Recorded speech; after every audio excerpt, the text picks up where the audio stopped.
எதுக்காகன்னு தெரியுமா? அந்த ஆட்டுக்குட்டியின் ரத்தத்துல இருந்து கூட நானு மதுரை வரையும் நடந்தா, திருச்சி வரையும் நடந்தா, சேலம் வரையும் நடந்தா, மெட்ராஸ் வரையும் நடந்தா என் பாவம் மன்னிக்கப்படுமா? சூப்பரான கேள்வி கேட்டாங்க பாத்தீங்களா? நம்ம இன்னைக்கு நம்ம பாவம் மன்னிக்கப்படணும், நம்ம செஞ்ச பாவம் மன்னிக்கப்படணும்னு சொல்லிட்டு நம்ம என்ன செய்யறோம்? நிறைய தூரம் நடந்து போறோம், நிறைய காரியங்களை நம்ம செய்யறோம். ஒருத்தர் பாவம் மன்னிக்கப்படணும்னு சொல்லிட்டு அவர் வலது கைனால பாவம் செஞ்சுட்டாரான்னு சொல்லி அதுக்கடுத்து என்ன நடந்துச்சு தெரியுமா? அவருக்கு அவரே பரிகாரம் தேடிக்கிட்டாரு. என்ன தெரியுமா செஞ்சாரு? அவர் வலது கைனால பாவம் செஞ்சதுனால அவர் வாழ்க்கை ஃபுல்லா என் வலது கைய நான் கீழேயே இறக்க மாட்டேன்னு சொல்லிட்டு வலது கைய தூக்கி வச்சுட்டே இருந்தாரா. எங்க நீ தூக்க வை பார்க்கலாம். கை வலிக்குதுக்கா, கை வலிக்குது. அக்கா, எனக்கு இன்னொரு கேள்விக்கா. என்ன கேள்வி ஜூலி?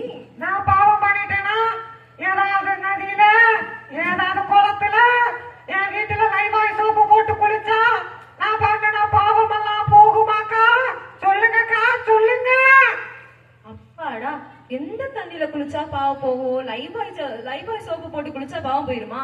இல்லாட்டி எப்படி? லைபாய் விளம்பரம் எல்லாரும் பார்த்திருக்கீங்க தானே? அதுல எப்படி 99.9% என்ன செஞ்சிடும்? அது எல்லா கிருமிகளையும் கொன்றும். சரி, ஓகே.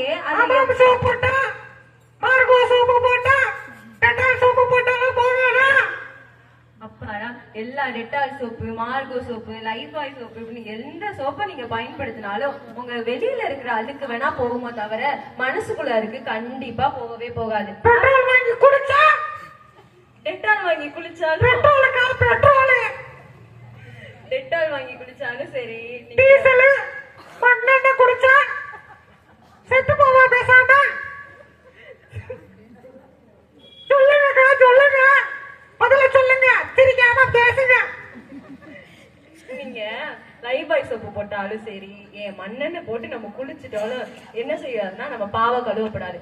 நம்ம அக்கா நான் முதல்ல சொல்லியிருந்தேன்ல, ஒரு குற்றமில்லாத ஒரு ரத்தம் இந்த பூமியில சிந்தப்படணும்னு. அது நம்ம எல்லா மனுஷங்களும் பாத்தீங்கன்னா பாவத்துல இருந்து தான் நம்ம உருவாகிறோம். அப்ப குற்றமில்லாத ரத்தம்னா யாரோட ரத்தங்க சிந்தப்படணும்னு பாத்தீங்கன்னா ஆல்ரெடி சிந்தப்பட்டாச்சு. யாரு தெரியுமா நம்மளுக்காக குற்றமில்லாத ரத்தத்தை சிந்தி நம்மளுக்கு பாவத்துல இருந்து மன்னிப்பு கொடுத்தது?